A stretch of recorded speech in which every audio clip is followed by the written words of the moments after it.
guessing that it must be a little bit difficult taking care of all these animals during the shooting, and especially when they have to deal with a lot of technicians, a lot of people, a lot of actors around. So how difficult is doing that thing, and what's the most challenging thing during a movie?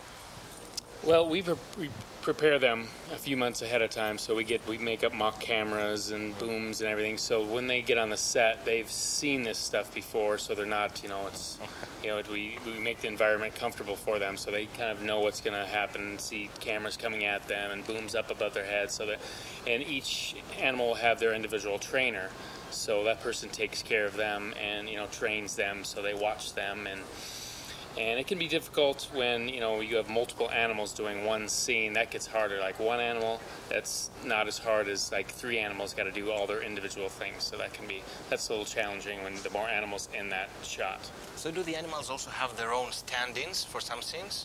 Some, yes. We'll have like stunt doubles if they got to do a big, jump up, like one of the shepherds had to jump up and grab the bomb, or I forget what it was, but he had to grab that. And Rowdy did not do that. Another one, Rusty, one of his stunt doubles, did that.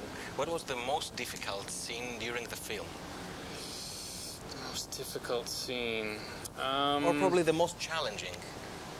Well, on the ferry, a lot of that stuff where the dog had to be pulled and they have to be, and a lot of action going on there. So that was pretty challenging. I'm guessing that there must be also some funny sequences during, the shooting. I mean, the outtakes.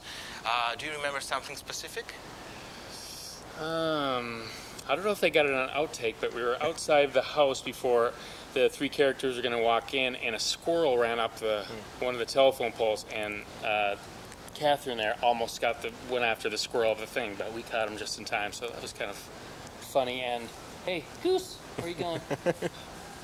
Do the animals, do you believe that the animals own the owner, or the owner owns the animals? Well, I think that you're the right one. Hopefully we kind of own them, but sometimes they kind of, they kind of think they're in charge, so. Do they have their own language?